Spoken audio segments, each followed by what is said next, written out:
All right, ladies and gentlemen, boys and girls, welcome back to the Bokeh Podcast. I'm your host, Nathan Holritz, and it is good to be back with you today. Brand new guest on the Bokeh Podcast this week, and I'm going to introduce her here in just 1 second. For those of you that are live streaming on Facebook.com/Bokeh Podcast, YouTube.com/Bokeh Podcast, don't be shy.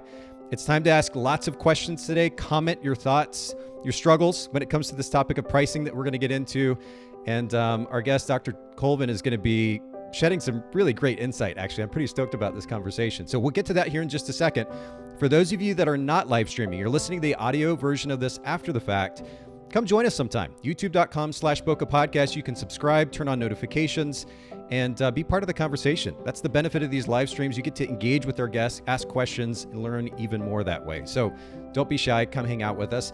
And then just one last note here before we get started. As I promised you all, I guess we started this back, August, September of last year. It's been a number of months now.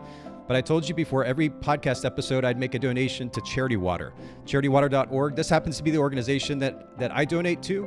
But whether it's an organization like this, national, international, or just your local community, look for opportunities to give back. It's something, especially as we go into a brand new year, that we should all be doing. So I just want to encourage you with that little bit. All right, enough of the introduction, enough of the monologue. It's time to introduce our brand new guest for today. And Dr. Tomayia Colvin is here with me. Tomayia, I'm so used to having conversations with you where I just call you Tomayia, but I have to make sure we give you that title. It's a good title. It's a great title. Thank you.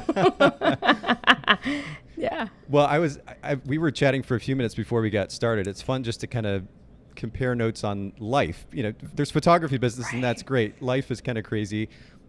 You and I have actually known each other, speaking of life, for a number of years, but I'm genuinely excited actually to have you on the show today and finally get to connect this way. So thank you for doing this. You are welcome. Thank you for inviting me and making me sit down and say, okay, I'm coming.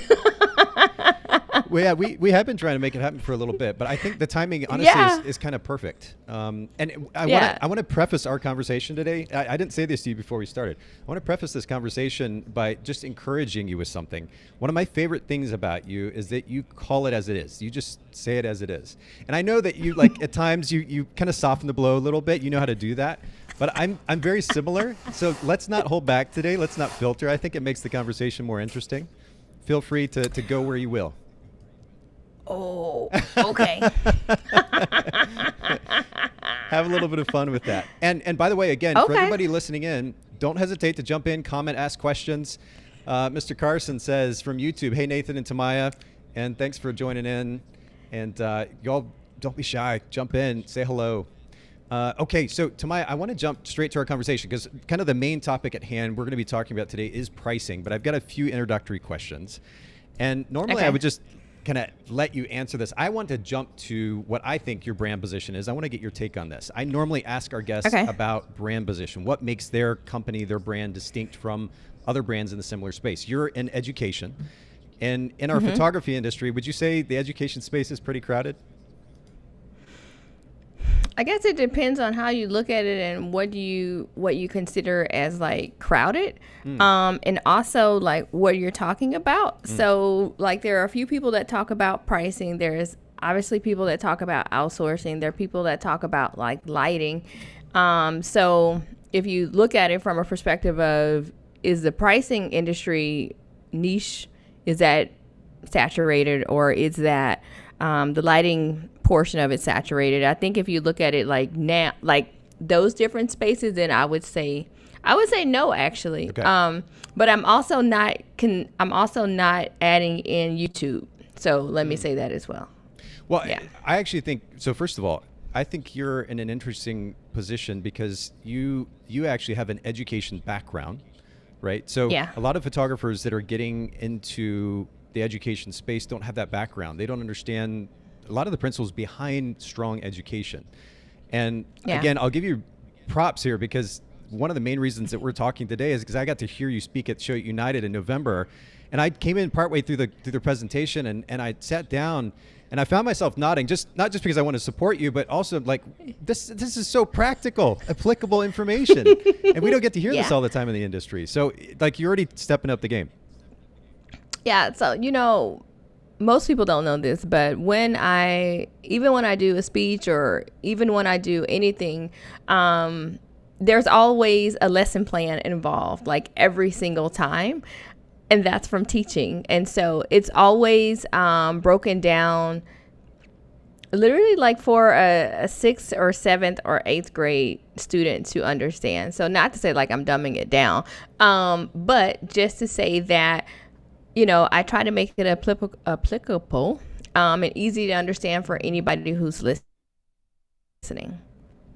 I don't so that it doesn't have to be hard and it doesn't have to be intimidating. Oh, we lost you. Are you still there? You froze up a little bit. I'm here. Oh, you're back. Okay. Here I we am. lost you there for just a second. And let me make sure there's nothing on my end that might be eating bandwidth up, and double check on your end if you will too. We'll just make sure here so I don't lose you. Okay. And in the meantime, as you're doing that, we've got a bunch of people chiming in. Alana says, hi, family. She's on YouTube. And Brennan on Facebook says, hey, Nathan and Tomayia, saying hello. Lejeune, hey, Lejeune. She says hi from Facebook. And Renee's waving in as well. Bridget is saying, hey, y'all. And Taylor is saying, hey, Nathan and Dr. Colvin. Hey. You get that official title, Dr. Colvin. Hi, Kat friends. saying, Dr. Colvin does teach us in a very simple and easy to follow plan. Absolutely agree. That's good. And Ashley says, hey, cousins. And Nathan. Thanks for the addition there. Love it. But Tomayia, I actually want to go back to something that you said, because I think it's really important. You said you're not trying to dumb it down like you're talking down to somebody. It's about simplification. And I think that's really important in education, that we're able to communicate with less words in a way that's easier to understand. Yeah. And you don't have to like approach. I mean, there are spaces where obviously like, you come in with a thesis and such.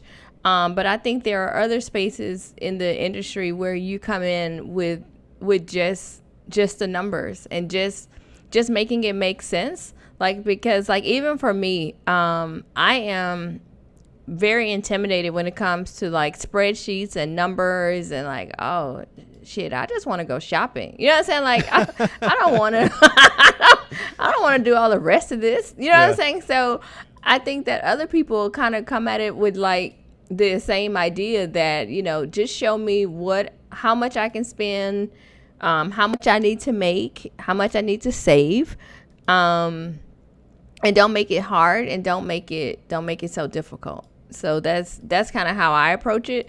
And I think it works for people that are like me, that are, intimidated by income, because especially if you've been broke before. Like, if you've been broke before, like sometimes like, even if I have money in the account, I still be like, when I look at the checking account, right? So, I think the same idea there is like, sometimes it's scary, like, oh shit, let me see if I'm have enough today, like, oh, even if I, even if I have money, I still be at the register like, let me see, so yeah, so I don't want anybody else to feel that way as well. So I try to approach it from a space where if you're not making what you want to make now, or maybe you don't have enough to invest, well, let's I don't want to talk down to you and make you feel bad about the situation that you're in. I want to help you out of that situation as best as possible. That totally makes sense. Okay, so this is so good, but before we keep going, Tomayia, you're freezing up and breaking up just a little bit. Yeah, I know. I'm closing out all the screens. Hold on. Well, I'll tell you what. Do me a favor, and like we'll take a 30-second breather here. Close out of the call and just call back in. That may just kind of reset things, and we'll see if that fixes it. Okay, I'll be right back. Sounds good. Hold on. All right. And thank you all for your patience too, as we're kind of working through some of the technical difficulties. And I just love the commenting and involvement today. So we've got a few more people commenting here. Bridget says, I've got COVID and exhausted, but I can't miss the podcast. Thanks, Bridget. And I hope you feel better soon. I know what that feels like, and it's not any fun. So I hope you feel better soon. Kathy says hello. And Brennan said, Brennan says not, and Nathan, he's been to the cookout. He's a cousin. Thanks for the honorary addition to the family, Brennan. That means a lot, honestly. And we'll actually come back and talk about the cookout here in just a little bit.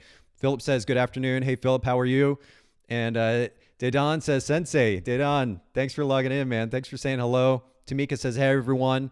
And man, this has been really, really good, exciting so far already. And Tomaya's dropped some really interesting information when it comes to education. And we're going to touch on that here in just a second. Y'all bear with us for just a second here as I'm just waiting for Tomayia to log back in.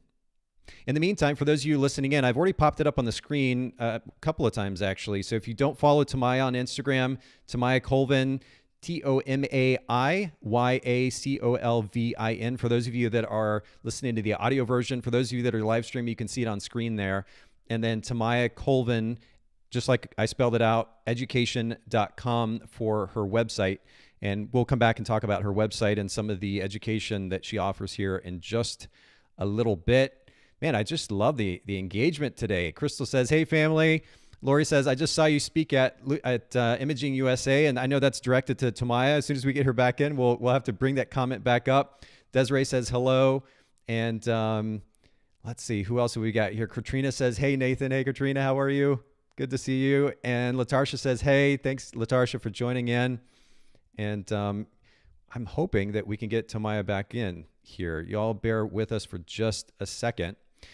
In the meantime, I'll give you a little bit of a shout out. For those of you who are new to the podcast, to the Bokeh Podcast, if you go to Bokeh, Bokeh podcast.com, you can also, of course, search Bokeh Podcast on your favorite podcast players. We've got over 500 episodes of content. And, it's fun when I go to the cookout conferences each year, I get to see, a lot of actually our guests who have been on the Bokeh Podcast at the cookout conference.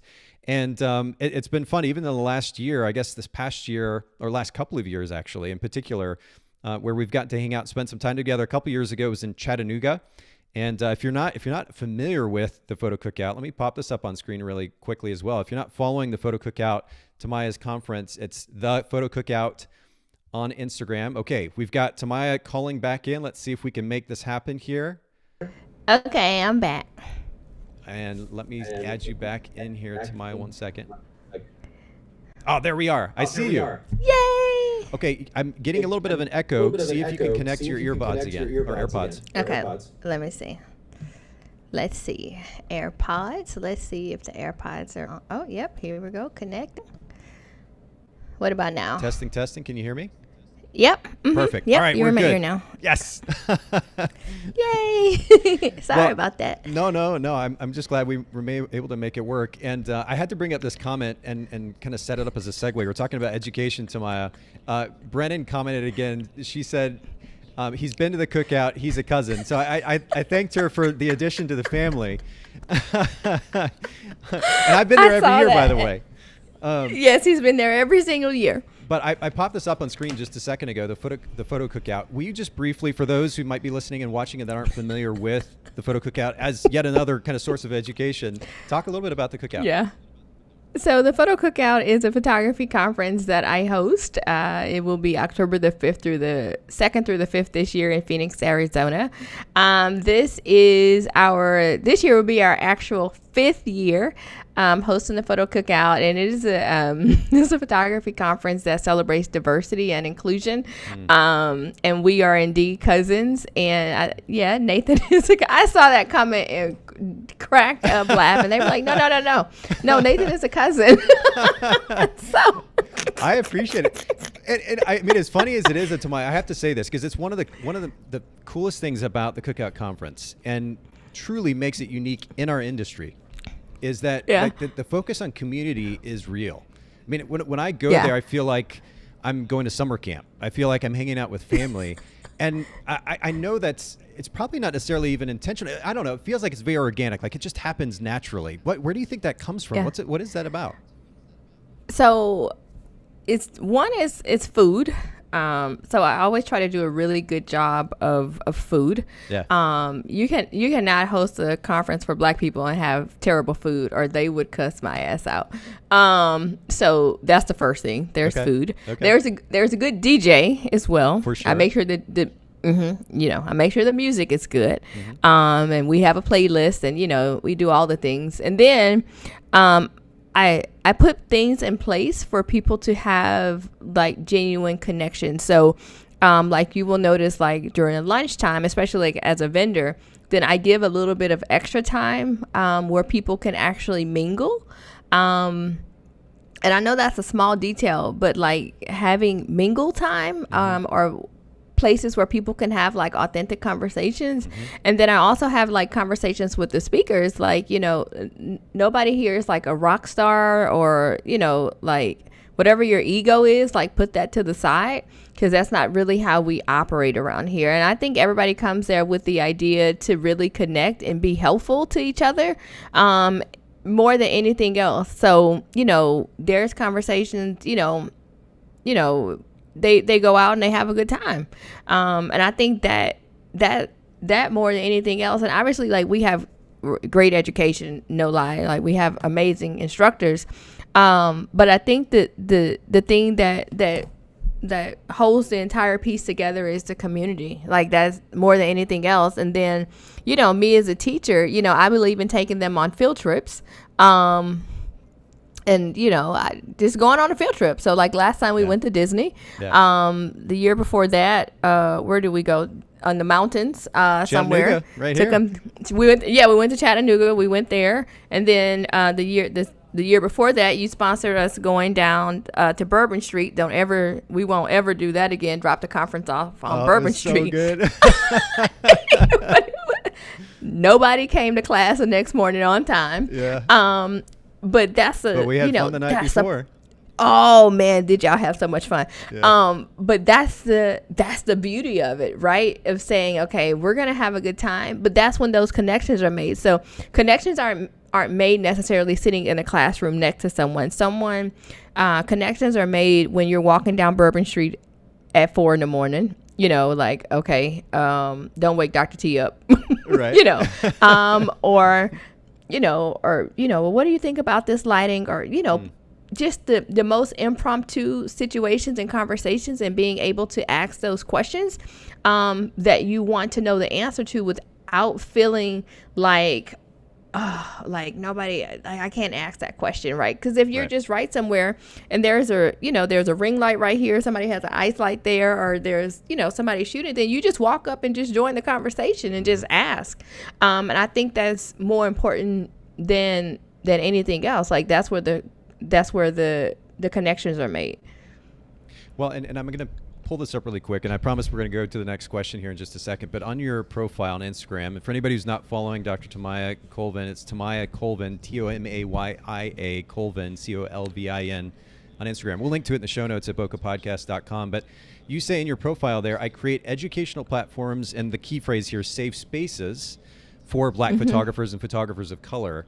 And I think that is the key, because a lot of times, especially for photographers that are new to the space, to the photography industry, there is some level of intimidation going into an industry that they're not familiar with, and terms they're not familiar with, and all these quote unquote celebrities, which I think has kind of gotten hilarious at this point, like that notion in the photography industry that we have celebrities. And instead, being able to just speak to somebody face to face, to meet, to have conversation, it makes everything so much more accessible. It does. And also just allowing people to just be. Like, the thing with me, even, that I don't have to code switch.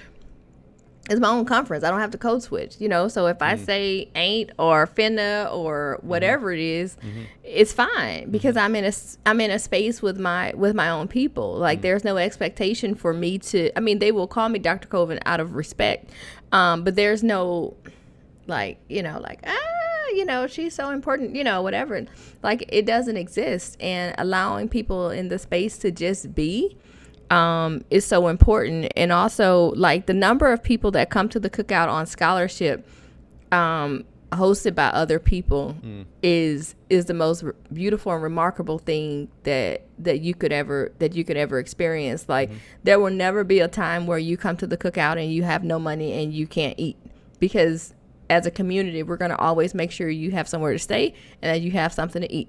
And that's at all times. And I can't say I know another conference that will cater to the attendees as such. Well, I'll just add this quick note and then we will keep going. But you say that in a way that's very matter of fact. And I have to say, having been at the conference, when you get up on stage and just mention that, you don't do it broadcasting and trying to make a statement that we put on this great. It's very soft spoken and matter of fact, and you just talk about how you are enabling photographers to come who couldn't necessarily afford to do so. And I think your heart is just wonderful in that, and it's an example too for our industry at large. So thank you for that. And as Quentin would say, if you're not at the photo cookout, you're in the wrong place. And I would agree, Quentin. Definitely one of the best conferences in our industry. So yeah, major shout out to you for that. I know it's been a lot of hard work, but you've accomplished a lot of great things through that. Let me keep going though, and we'll transition back to just running a business in general here. You've run a photography business. You've been in the education space. What would you say is one of the most important principles that drives your ability to provide a great customer experience? I think from an education standpoint or from a photographer standpoint, I think from an education standpoint, this is just going to be what it is, that investing in things and not getting my money's worth, or getting like a smoke and mirror situation, where I think I'm getting this, and I think we've all experienced like, okay, I'm buying this download, I'm buying this, and you open it up and you're like, what the hell is this? You know what I'm saying? Like, did I just spend $200 on a Google spreadsheet or a Google document? You know what I'm saying? Like, that didn't help me. And so always making sure that I'm providing something of value to people, and making sure that I provide something that I would give to myself. So there's like, even at the cookout, there's nothing ever on the menu that I wouldn't personally eat. There's never going to be a vendor that I would not personally use, period. So I think that approaching it from that standpoint, I think it makes a huge difference. Yeah, that's interesting. You were talking about downloading something that's not valuable, and I think a lot about our education space in this industry at the moment. For some reason, and again, I want your very frank take on this, but for some reason, one of the most popular things to do, whether it's the topic of presentation or maybe a course of some kind, a lot of it centers around inspiration, for lack of a better word. Unfortunately, a lot of times it's a lot of fluff, and I have nothing. I mean, I'm a super emotional guy actually, so I like a bit of inspiration, but there's been a lot of kind of noise out there, shall I say, in that as well. Again, one of the reasons that I appreciated the practical nature of what you were teaching at Show It and the way that you were teaching it. What are your thoughts on that, and maybe a little bit better balance between the practical and the inspirational? Yeah, it's interesting that I had a conversation with my team. I don't know what day it is. Wednesday. Today's Wednesday. I had a meeting with them on yesterday, because we're hosting a pricing challenge at the beginning of February, right? And so the conversation that we had there was, and what I said to them was like, this is cool, like we do a pricing challenge and that's great.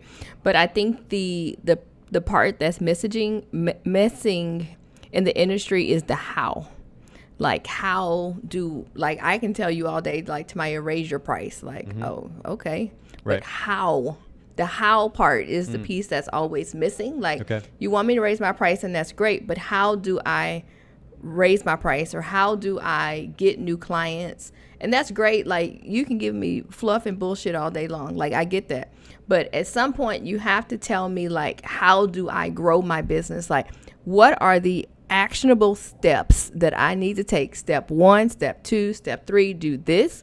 In order for this business to actually grow and I make a profit, or whatever it is that you're trying to tell me to do, how do I do that? And then this is just from education. Like, now show me how to do it. Like, show me exactly what I need to do. Like, show me the screenshot. Show me a screen recording. Like, if you're going door to door, show me what that looks like. What are you saying to get people to book your clients? Like, if you have this amazing website and all the things, like, show me how to write copy that converts. Like, show me, and not just give me this allure like, oh, you're so perfect, or I'm so perfect. And that's great, you can be perfect, but how did you get there for real? Like, how did you get to be perfect? Yeah, like, how did you get to be perfect? And I think that's the part that's missing. Like, the how you do that. Yep. Like, that's great. You make 6 figures, 7, 8, 9, 10, be a millionaire. It doesn't matter.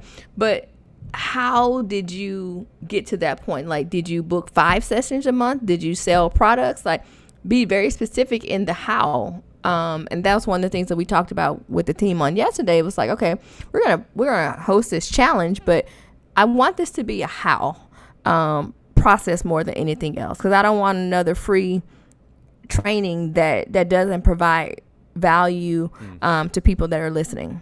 Agreed. Yeah. Well, and Katrina actually says here, Tomayia definitely will show you the goods, not just the fluff. And I think that sums it up pretty beautifully. That's really great. Okay. So thank you. Well, let me transition then to a totally different topic. And I'm curious to get your take. I don't think I've heard you talk about this a whole lot. Talk to me about what you do. And I know balance looks different for everybody, but like, how do you juggle family life with running, like being super busy with businesses? What does that look like? Like so it's what's important today. I can't say that, again, here we go with this inspiration talk of work-life balance. Like, man, please. Like, it's just what it is. You know what I'm saying? Like, okay, I have a sick kid at home, right? So what's most important to me today, right? So what's most important for me today was, one, making sure that he had his Tylenol, make sure he had his Tamiflu, make sure he had all of that stuff, right? And then saying, okay, buddy, I'm going to go to the office. I'm going to be there from my time, like 1:30 to 3. And then I will be back home to make sure that you take your medicine and that you're good to go. In addition to that, my partner also needed something from me as his girlfriend. So I also had to throw that in the mix as well. So it's a matter of, okay, not necessarily like a priority, but what's the most that I can handle for today. And that's it. Like, there are some things that are just not going to get done today. I wanted more than anything, like, to have this beautiful podcast page, like, ready to go. It's there, but it's not everything that I would have liked it to be, because my partner needed something for his website. And I made that a priority this morning because he was trying to make a deadline. And I put myself on the back end of that. So it's just a matter of what I need, or what my family and my community needs at the moment. So like the people that I mentor, like somebody else needed help in our Ignite support group this morning. LeJune popped in. I saw the message. I couldn't get to that because I was dealing with, my kid, trying to make sure I get here on time and work out something for my partner. So somebody on the team popped in to help me. So I think that it's a matter of, one, having a strong community and not thinking that like everything is going to be perfect.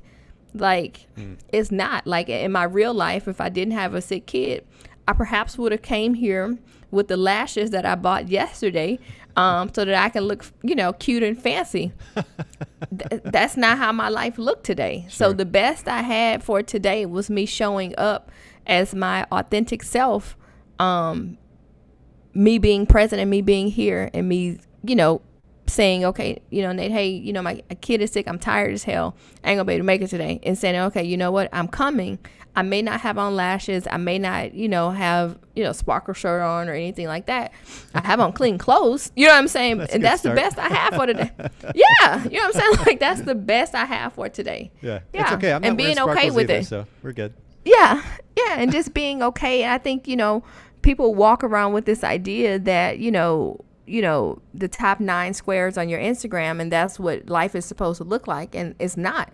This is what I look like today. And I'm happy and I'm okay with it. Yeah. Like every day is not going to be lashes and sparkles. Sometimes it's going to be just showing up. And that's the best that you have for today, is just showing up and being present for those people that you care about. You mentioned your team a couple of times, and I think this is a great segue to a question, just a kind of a general conversation about delegation. This could be somebody in-house, it could be at a third-party company, anywhere, but just the idea of delegation, because I'm super lucky the team that I have, and I know you would say the same thing. And we've shared a team. Yeah. Actually, we have. Yeah, that's true. That's really fun. So, but yeah. speak to this concept, because I know, different photographers being at different stages in their business, the idea of having a team of people isn't even a point of thought for them, but maybe they need a little bit of extra help and they need to delegate something, even if it's a small task. How should photographers begin to think about that concept of delegation? What does that look like? So I think for me, it's like what I don't like, and that's bad. Like what I don't like and what I don't want to do. Two things I'm not gonna do, Nathan. I'm not gonna edit photos. Everybody in my life knows I'm not editing photos. Like I don't give a damn how much you pay. I'm not. I'm not. I have other things to do. And then now I'm outsourcing my laundry. That's new this week. Loving it, by the way, because my clothes would stay in baskets for 18 days, right? Goodness, and I would stay packed for WPPI until the next conference. So just those small things of saying, okay, what are the things that I don't like? What are the things that somebody else can do for me? And I know, like, we have this conversation, like, well, nobody can edit like me. Man, please. Like, people can edit for you. Like, yeah. They really can. Your client's not going to know, like, really. Or as long as my clothes get washed and folded, no, you just want to know that I'm here in clean clothes. It didn't matter, like, how I got to this point. Right. And I think that's what's most important. Like you sent me the information. I sent it to my team in order for it to get posted on Instagram. I did not personally make that graphic. I did not actually make the post this morning. I reshared and they knew where I was going. But there is something, I didn't have to be there in order for that to happen. And I think that sometimes, like, the delegation part comes with obviously like trusting other people to get things done. Was it the graphic that I would have used? I probably would have used the one you sent, but she didn't have that at the time, so she made one. So like being okay with life not being perfect. Like I got here on time, Yeah. Well, and Paula says on YouTube, thank you for being so real, seriously, so refreshing. And I think that transparency is a really big deal. But I think at the same time, too, being super proactive in surrounding ourselves with the right people that enable us to be able to be present in the moment, as you're talking about. And even sole proprietors, individual photographers who are even just getting started in business have the ability to do that. I mean, literally, if you make a list of the things that you do every single day and Google that, you can either find... It's too much. Well, it's too much, number one, but then you can find a piece of software or service that'll help you with that stuff, and you can start to save time. So I think every photographer should at least start to consider that a little bit. Yeah, just something like, at least, even if you're in a space now where, okay, you're like, well, I can't afford to have a virtual assistant, and that's fine. Okay, but you can afford to sit down for a couple of hours and write out your systems and your workflows so that that can at least go on automation. Like, make some of these things on your life a little bit easier. Agreed. Okay, so just a couple more quick questions, and we're going to get to pricing. You have your doctorate. I don't even have my bachelor's degree. I can only imagine how much reading you've had to do to get to the place that you're at. So this naturally sets us up for a question, too, about a favorite book, whether it's a self-help book or a business book or something comparable. Is there one that comes to mind that you would want to recommend to the audience? Let me show it to you. Hold on. So. All right, this is great. We got live show and tell. I know, right? So this is wait, over here, let me go. So this is one of my favorite ones, Who've Moved My Cheese. And so you can tell me in the comments or in the chat if you've read this book. But Who Moved My Cheese is all about, like, either you gonna stay in the same place or you not. And I think that's a conversation that some of the people listening need to have a real come to Jesus moment with. Like, if you stay in the same space that you are today, expecting different results, then it's not going to happen for you. And I think it's so simple. It's like maybe like a 2-hour read, if that. Very simple. Very, very simple, but it gets there to the point of, you're going to have to make some changes. And if you don't, then you're going to be stagnant. Yeah, and I've never actually had the opportunity to read that book, so I'm gonna have to grab that after we get done talking here. But I was just looking through something I do on a daily basis is review a certain set of values that I want to live by. Like these are the kind of the ideals that I strive for. It doesn't mean I'm going to live them perfectly every day. It's my goal, right? Like this is if I die, somebody says Nathan Holritz, oh, he was the guy that whatever, fill in the blank. And those fill in the blanks. One of those fill in the blanks for me. Oh, I'm echoing again. I got it. Okay, I got it now. Okay. Yeah. Okay. Am I still there? Oh, wait. Hold on. Wait. Let me reconnect that. Hold on. Oh, there we go. I'm back. Perfect. We're good. Okay, cool. All I was going to say is proactivity. The idea of consistently moving forward is something that I strive for. Growth is another one of those values that I strive for. But I have to say it's not always come natural for me. There was a certain time in my life where I was letting kind of everything overwhelm me and get to me, and I was stagnant and some would say depressed as well. And so I'm curious, is there something that you have, is there a principle or a couple of principles that you have kind of embraced that have enabled you to continue to move forward? Maybe something you learned from the book or just from personal experience? I think for me, I always want to be honest and ethical.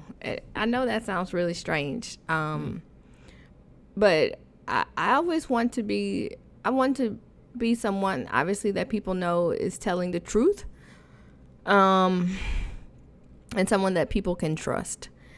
And I think that if I do that, then I think I'm good. And just wake up in a space where, I'm going to do right by people, no matter what, just no matter what.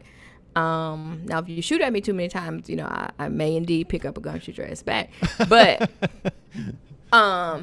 it's gonna be after a few times of me saying, okay, and as a matter of fact, as I am, my heart is very, very big and very soft and all the things. But just trying to be someone that people can trust and I don't know, more than anything else, just somebody that people can trust. Okay. Where does that come from? What's the motivation? From like personal experience in your life? Like what drives you to do that? I think it's kind of being that person or that mentor that I needed when I was starting photography. Yeah. And just giving people what I felt like I needed when I came into the industry and I had a hard time finding. Not necessarily somebody that was truthful, but someone who would just really support me and it not being attached to a dollar sign. And yeah, like whether you pay me or not, I still want you to have a great life, and I still want you to have a profitable business, even if you can't afford my mentorship or my programs or anything like that. Then I still want you. I still want the best for you. That makes sense. Well, let's use this as a segue then too. You talk about a profitable business, and we're going to get into this topic of pricing. I think in our industry, the topic a lot of times has been overcomplicated. Like photographers get, I think, distracted by any number of things around them and don't just look at the simple practical nature of what it means to establish pricing for themselves.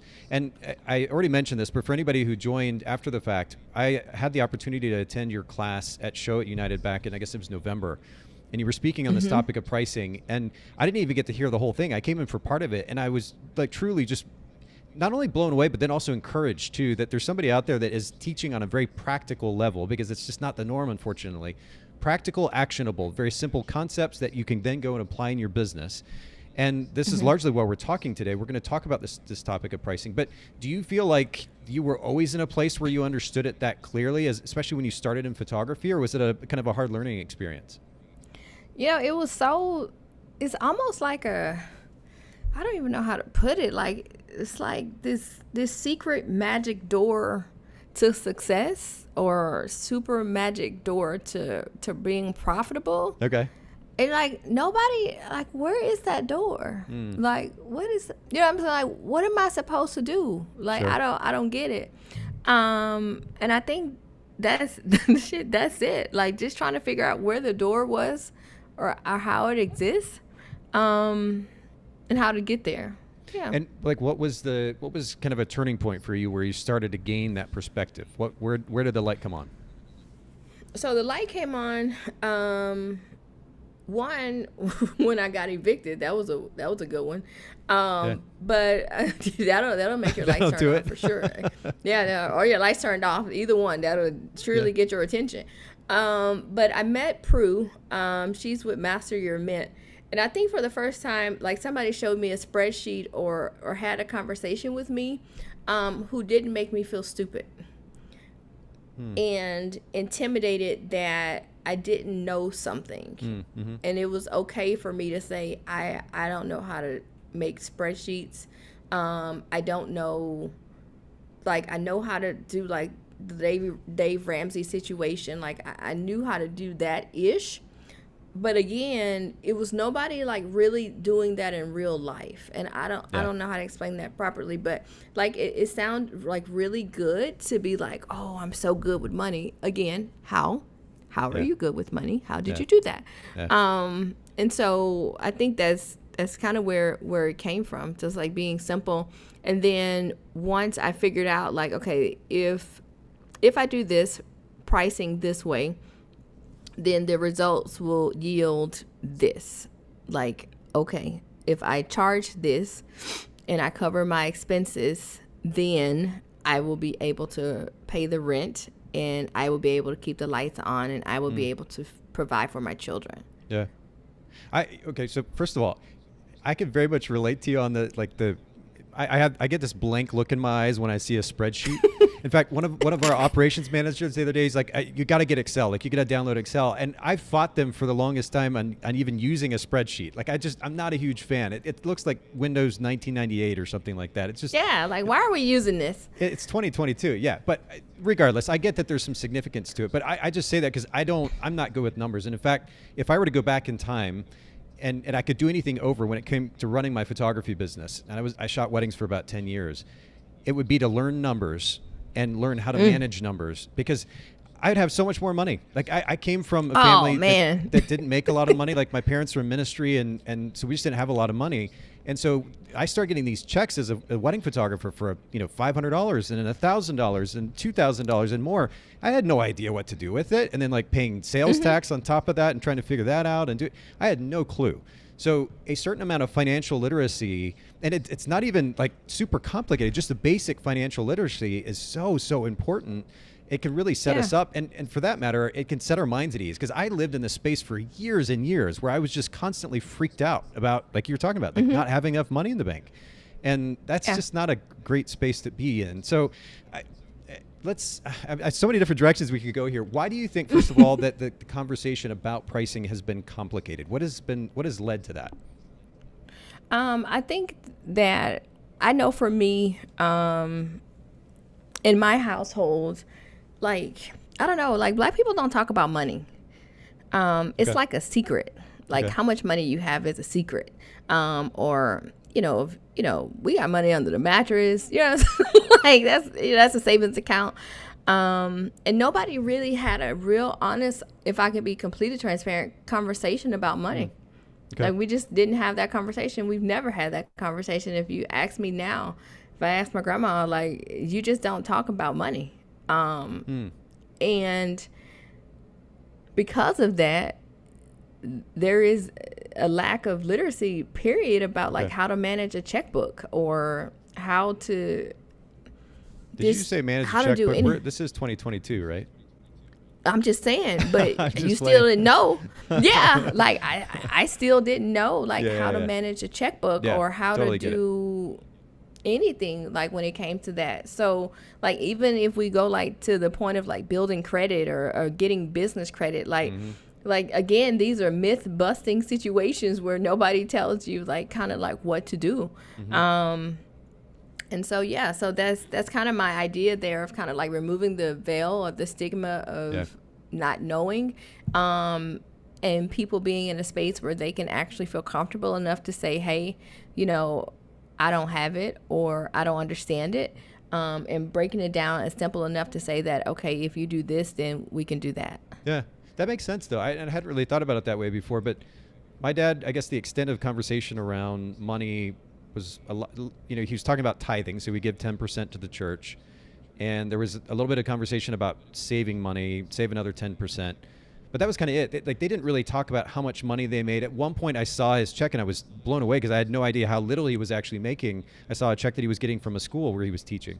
But they didn't really talk about that a lot. So that's probably why I lacked context as well. That makes a lot of sense. What can we do then, do you think, to kind of change that narrative for the photography industry so that more photographers start to gain some type of literacy around finance? And by the way, again, I say this from not only personal experience, lacking that perspective, but even still, I feel like I'm learning so much right now, and I've been in the photography industry for 20 years. How can we improve that? So I think that, one, we have to be honest about the numbers that we make in real life. And so I think that when we talk about money and we talk about pricing, right, that I think people say that, hey, I made a $5,000 wedding. I booked a wedding for $5,000. I booked a wedding for $10,000, or I booked a wedding for $15,000, and that's great. Sure. But also tell me that you booked a wedding yesterday for $1,500 too. Tell me that.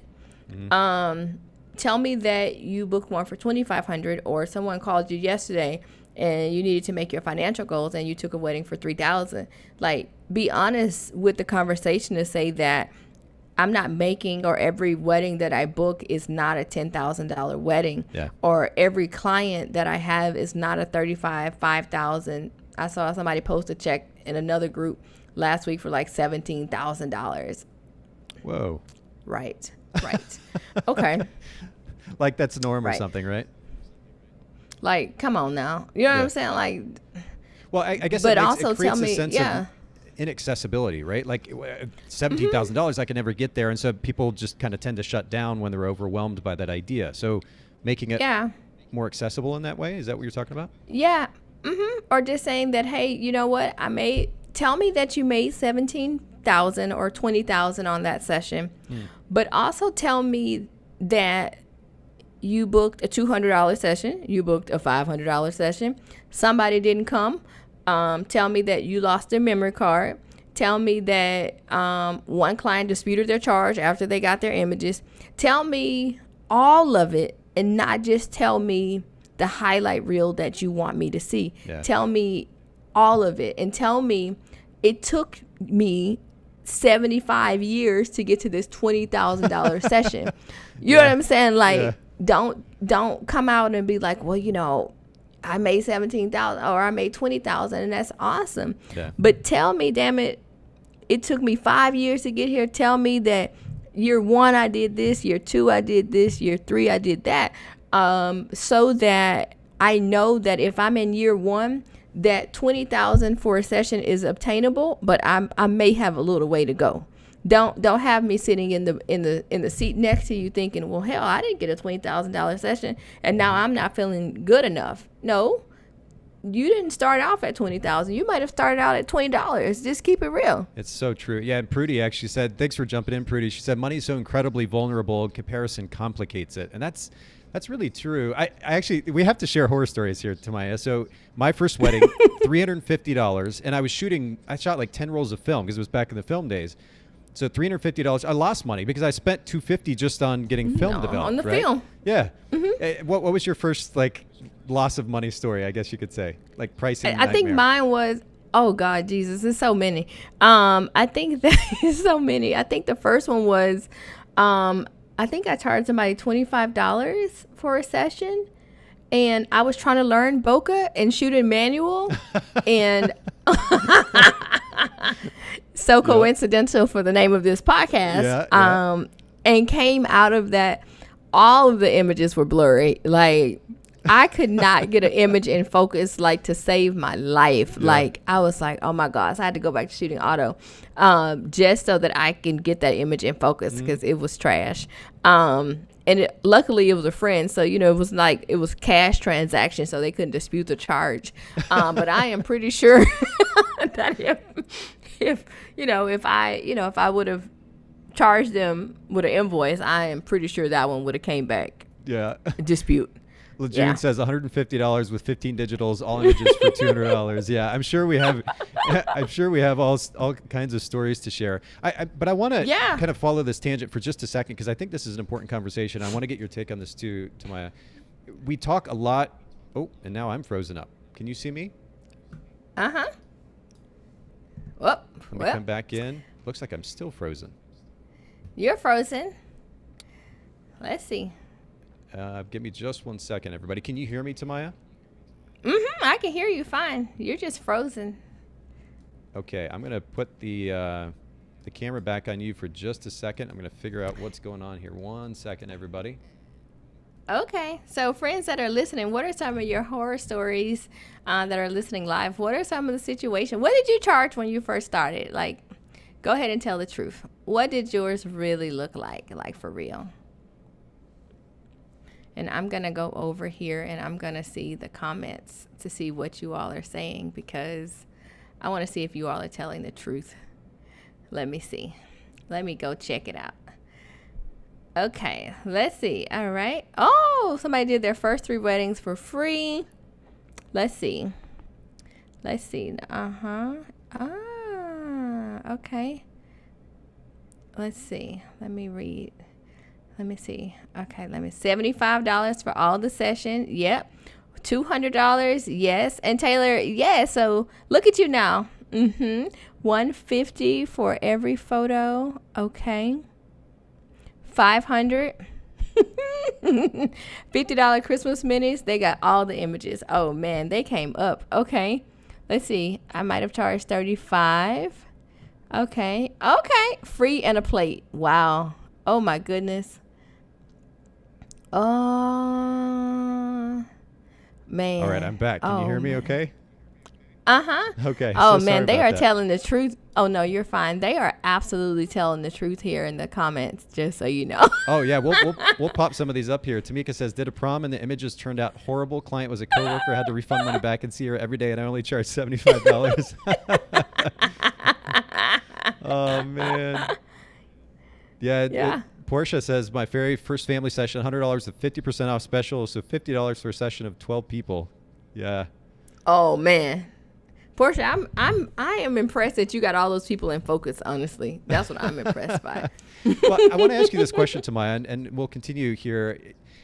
There's a lot of conversation around the idea of like shooting high-end sessions, $500 for a session, $800, $1,000 and more, $5,000, $8,000, $10,000, like you're saying, $17,000 weddings. And that's great. And there's definitely a market for it. I've had the opportunity to photograph in that market, but I've also had the opportunity to photograph on the other side of the market as well. And from my perspective, and actually looking at actual data, and you can appreciate this having done your doctorate, looking at actual data, that there is a larger percentage of the market actually that would benefit from being able to have a $200 photographer or maybe a $1,500 wedding photographer. And like no amount of our egotistical conversations about how important photography is going to change how much they make, right? So I'm curious about this conversation. Where do you think there's opportunity for photographers to actually not obsess so much about having to shoot the high end, but actually focus on just serving the available market? So just for a sake of clarity, or just for everybody to know, the average wage for a photographer is $43,000 according to the labor statistics. So if you ever want to know like how much someone is making or how much the average is for photographers, is right at $43,000 for the year, pending they file their taxes and stuff. But right around $43,000 is the average of what people make in a career of photography. And probably less than 5% make more than $75,000 a year. So let's just start there. So consider the fact that most average photographers are making $43,000 a year. A few are making $75,000 a year. I think that there is room to say that yes, you can be a luxury photographer, but you can also do enough to make a decent living. I'll leave it at that. I think that speaks loudly, because there's this obsession, especially for a number of years there in the industry, where there was all this conversation about shooting the high-end bride, for example, for wedding photographers. And that's great. But like you said, it's such a small percentage of the actual marketplace. I think the last numbers that I saw, between $1,800 and $2,000, 70% of weddings photographed in the U.S. are shot for between $1,800 and $2,000 and below. And then the next 10 or 15%, from 2 to 4, and then the top 5% or so above that. I mean, it's And everybody wants to go to that market that's the smallest segment of the market when there's all this opportunity on the other side. Now, you have to think very strategically if you're going to shoot at a lower price point, because now we're talking about higher volume. But also, to your point, we don't have to try to be millionaires either and still enjoy shooting and be able to pay the bills. So I like a more balanced perspective like that. I think it's really, really important. Okay, so when we're talking about, actually, this is a great segue. When we're talking about setting pricing, before we go to start setting pricing and talking about the practical aspect of that, I think it's important that we don't just blindly go and start dialing numbers in. I like photographers should be asking some questions of themselves before they begin this process. What are those questions from your perspective? So, obviously one of the things that people need to do is obviously know, like for me, like how much you need to make and how much you're spending. And Prue, could you please kindly put the link to your group in the chat? Because she's really good at helping people like figure out their money. But I think that you have to figure out and not run from it, like how much I really need to make per month. And whether that's like on a spreadsheet, whether you like write that down, it doesn't matter how you get it, but you got to know like how much you need to make for real, and not play. So how much is it that you really need to make like per month, so that you can at least go into at least break even at zero and then start looking at your going into the green. So first come out of the red, like know how much you need to make. And then the second thing is that how much are you spending on your business? Like for real, like for real, like not being at the trade show, like spending all the money. Did you make a budget? Like, do you have enough to like really spend that? Cause I mean, I could go in the trade show and buy like 17 different new things, but am I going to be able to eat for the rest of the month? Right. There's that. There's, it's just a small thing of eating. Yeah. So, just knowing that and then knowing like, okay, well, how much do I need to make or how much I want to make? And, I think then that's when you have that honest conversation about pricing. Like, okay, it's great to have a 20,000 wedding. That's cool. But how much do you really need to make to like walk out the door every day, like to have just a normal business, like making, I don't know, 45, 50, 60, 80,000 a year, etc. Like, what does that number really look like for you? And I think in order for you to figure that out, you need to know how much your household you need to make for real. Like if you're doing this for real, how much you're spending, add those up and say, okay, if I want to make, 30,000 a year, etc., then this is how much I need to charge. That's and it's funny, as simplistic as that may seem to some, I sure didn't think that way. Like when we started trying to figure out what we were going to charge as wedding photographers, it was just like come up with a random number. I'll look around, see what other people are charging, and this number sounds good. I'll just start with that. Or a lot of the conversation these days around pricing revolves around how people feel about themselves, and they let their insecurities play into the conversation, and that's irrelevant, frankly. At the end of the day, regardless of your insecurities, you have to make a certain amount of money to pay your bills. And that's actually where we need to start. And it's super practical and it's super straightforward. And now it takes a lot of the guessing and the question asking out of the game. In fact, it takes, fortunately for us, it takes the need as well for like focusing so much on how we feel about ourselves. And it's just, here are some black and white numbers. This is how much I need to pay my bills each month. And let's just start with that. If I have to do that, now I've got something to actually reach for that's specific. Yeah, and so Taylor, thank you for mentioning. So, and that's why I created a free pricing calculator, and we'll make sure we have that in the show notes as well. But it's so simple for those of us that don't like numbers to like, this is how much I'm making, and then it just tells me like, okay, this is how much I should be charging. It is just that simple. But nobody will tell you like the most simplistic answer of how much you should be charging, right? Like nobody tells you like the most simplistic part, and that's the part I think that people need more than anything else. Is like, okay, if I want to make 5,000 for the month and I charge 2,500 for 2 weddings, then that's what I need to do. You know what I'm saying? Or I charge 1,000 and do 5. It just, again, how do I make my income goal? And I think that's the part that people miss. Yeah, Well, and again, if there's not a conversation, if there's not education there, I mean, honestly, as a 40, what am I now, 42, 43 years old, and the fact that I'm still figuring some of this stuff out for myself is a little bit embarrassing to admit at this stage of my life. But, the reality is, for the longest time, again, I didn't have the education growing up. And then I just was kind of guessing along the way, and I paid dearly for it. And I finally hit the place where I had to own the responsibility of beginning to learn numbers. And I think it's important that we all do that. And the cool thing is there's a great community. We could just, you could have a community just with the people on this that are streaming live right now, the show. They're so upbeat, encouraging, and positive, and start to have a conversation about it. And let's take the insecurity piece out of it and be real.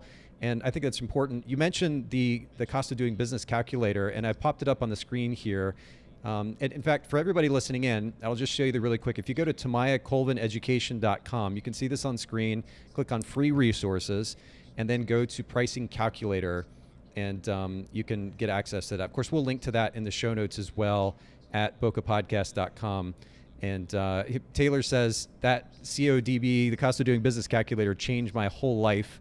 And Brennan says that's so true. Insecurities are not bills, got to get paid, and it's very, very true. Okay, so that's a kind of a starting place. What questions do photographers need to be asking of themselves? And I'm taking notes here with a notebook. So we're talking about the like the nerd that I am, the needs that we have, right? We have certain needs, and maybe beyond that, if we even want to start saving a little bit, maybe there are the wants as well. But we have a number in mind that we want to try to get to each month, and that's a great starting place on just a very simple level. What are then kind of the next practical steps? Will you just kind of walk us through what the next practical steps are that we need to take? Yeah, so let's just say that... And come a little closer to the mic if you don't mind. Oh, yeah, no problem. So great. let's just say that, okay, so I want to go to Disney for my birthday. That's February 14th, Valentine's Day. Yes, okay. So let's just say I want to go to Disney, right? Okay, so I want to go to Disney. It is, let me see, less than a month. Okay, so, and I'm just going to say, let's just say I'm a portrait photographer and senior season is here. And if I want to go to Disney without a Disney season pass, my goodness, let's say I think I might need $3,000-ish, $3,000, because I'm definitely going to need a pair of ears, and I'm definitely going to need one of those ice creams that are at Disney. So... yeah. And then not only the fact of how much I need to pay to get in that joint, that's a whole nother conversation. But I figure out, okay, this is how much I need, like, for my bills to run. So let's say, I don't know, $4,000 a month for the bills. And then if I want to go to Disney, then I need to add on let's say $3,000 to go to Disney, right? So then that's $7,000 that I need to make for the month. For February at minimum, $7,000. And how am I going to get there? Again, we were talking about the how. So am I going to do mini sessions for Valentine's Day? Am I going to book like senior sessions? So let's just say today I got 2 inquiries this morning. So if I need to do $7,000 in 2 months, I got 2 inquiries this morning. 1, that means I need to convert them, and then 2, at minimum, I need to do $3,500 per session.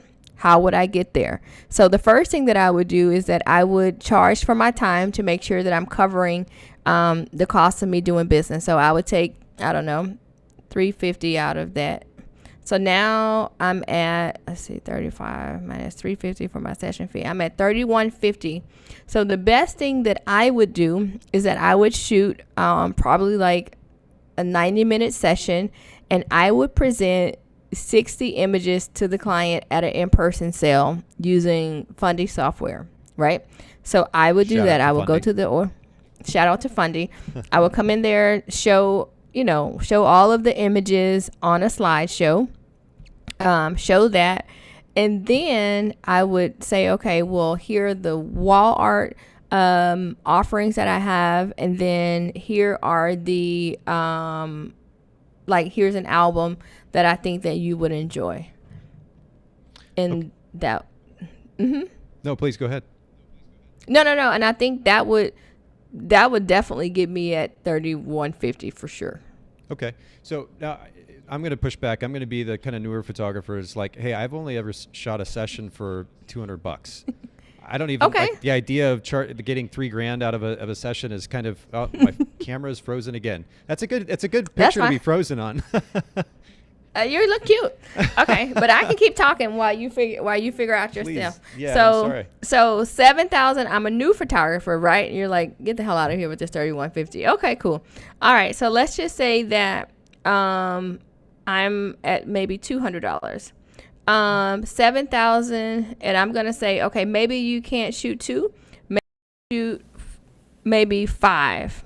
So 5 would put you at $1,400 for your session. That's how much you need. So 1,400 multiplied by 7. That will, oh wait, I don't think I got that right. Hold on. 1,400, wait a minute. 7,000 divided by 5 sessions, 1,400. Okay. So in my session fee of maybe $200, so then I just need to come out with $1,200. So for my new babies that are listening who are saying, okay, Tomayia, I need to make $1,200 from a session. I don't know what the hell to do. So first of all, I'm gonna give you a secret that if you text show me the money to the phone number that I'm gonna give, it will give you a sample price sheet. So I'm just give you that one for free, just because for today. But if you're at $1,200 and you say, okay, I'm used to only giving the digitals. First of all, I'm okay with you giving the digitals as long as you charge for them. I'm okay with you providing them. So I don't want you to come away thinking, okay, I can't give the digitals, or I'm going to feel less than because I am giving the digitals. If you are going to give the digitals, then you damn sure better be charging $1,200 for them, or it's not going to work. Okay. So if you do that, just make sure that, okay, you again start with like, on your pricing sheet, you start high, middle, low, and then you make your lowest collection. I don't want to say not so appealing, but it gets people in the door and it allows you to do what you need to do. And you put in there maybe some prints. And then in your middle section or in your middle collection, you put in there like a canvas cluster. And then in your highest collection, then you sell an album. And yeah. Okay. So I mean, that takes us, it kind of brings it down a little bit. It makes it a little bit more accessible for photographers who are like, okay, I don't even like $3,000 is a lot. Okay. So now we got it to 1,200 and that makes a little bit more sense. A little bit more accessible probably for especially the newer photographers. But as you're talking, again, I'm jotting down notes here like the nerd that I am, but I'm thinking, okay, just on a basic level, if we're trying to make these into steps, the first thing to ask, as you talked about earlier, is to how much is it that I need to make? Just on a very simple level in order to cover my expenses. So I'm going to take a piece of paper out and I'm literally going to write down how much, just, line item, or type it out on a note on my computer, how much it is that I need to make, to pay my rent or to pay my mortgage, to pay utilities, to buy groceries, to pay my car note.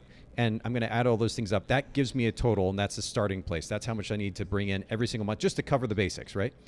And then I'm going to take that. I'm just going to totally random arbitrary number. Let's just say it's, I don't know, $2,000 a month. I know we all need more than that to live in a month, but let's just $2,000 a month. So I know that if I have $2,000 a month, I have to make.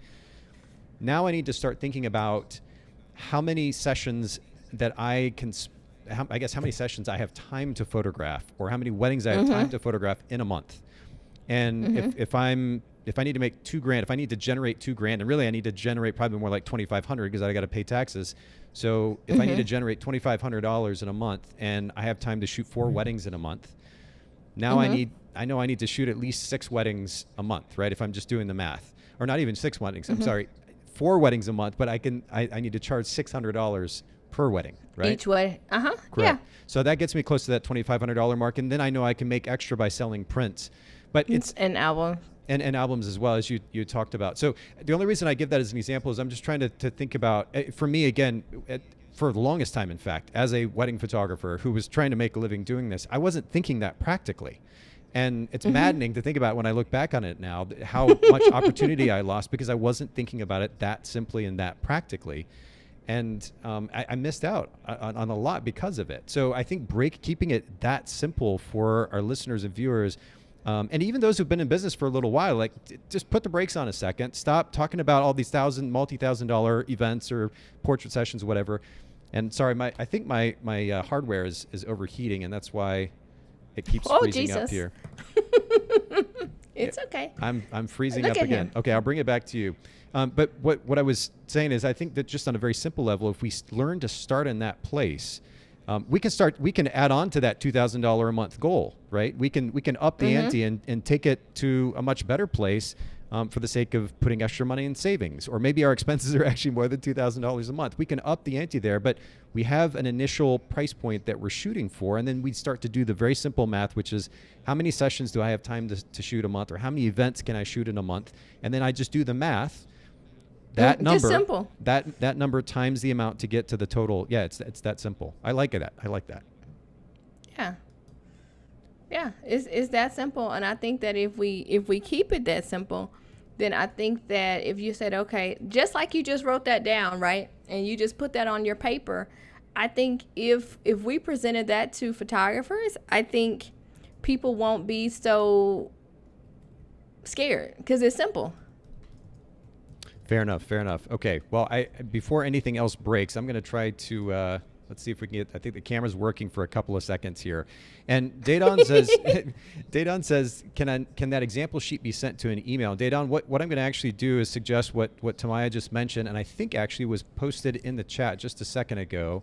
Yeah, Michael actually posted the link here. So it's tomayiacolvineducation.com/pricing-calculator. What we just talked about is right there in front of you with this calculator. I saw Tomayia actually pull it up during her presentation at Show It. So you all go to this link if you haven't already seen it, and take advantage of this resource. And then Tomayia, again, before anything breaks here, can you just share briefly with our listeners, the audience? I know a lot of the audience, they're already huge fans of yours, but those that are not familiar with you, talk just briefly, if you will, about the education and the mentoring that you do offer, if you will. Yeah. So I have, if you're not in my Facebook group, so that's the first place you can come. You can come hang out with me every single day over there. So I'll put that link there as well. But hang out with me in the Facebook community, and that'll probably be like the first start where people kind of get acclimated to who I am as a person and such. And then after that, I do host a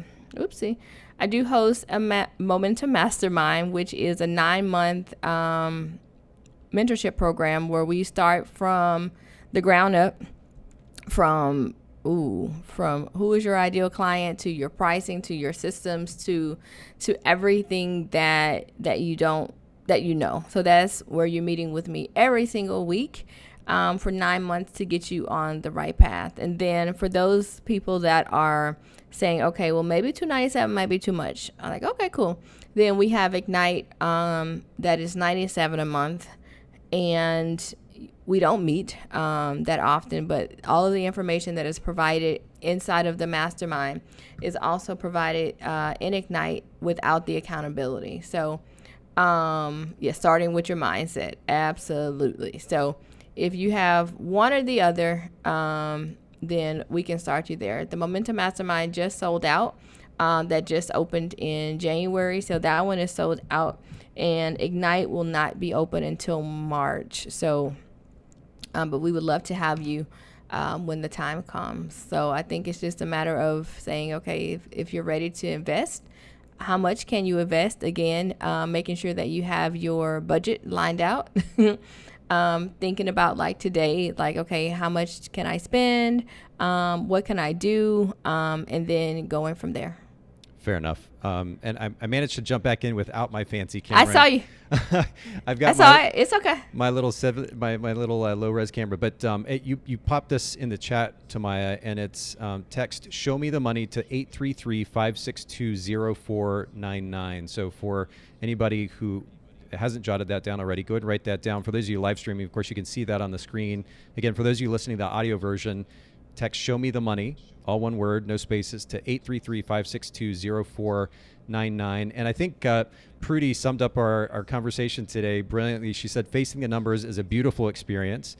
And it's true. I will say from, again, personal experience and very much relating to what Tomayia was saying today, not having the background in the education, and ultimately as a result of fear, it was initially challenging. But if you're willing to do exactly what Prudy is saying here, to face the numbers, the result is truly a beautiful experience. And Tomayia, I really appreciate you taking the time to kind of sum up the conversation today in that way, bringing the practical value in that. And we'll make sure to link to everything that you talked about today in the show notes, bokehpodcast.com. And I really appreciate you making time. I'm so glad that we got to make this happen, despite all the technical difficulties. It's okay. Thank you so much. And thank you, everybody, for live streaming that have been commenting and asking questions. I really appreciate the engagement. We'll have this episode live, the audio version of it here very, very soon. You'll be able to see the restream, the replay at facebook.com/Bokeh Podcast, youtube.com/Bokeh Podcast as well. You all have an absolutely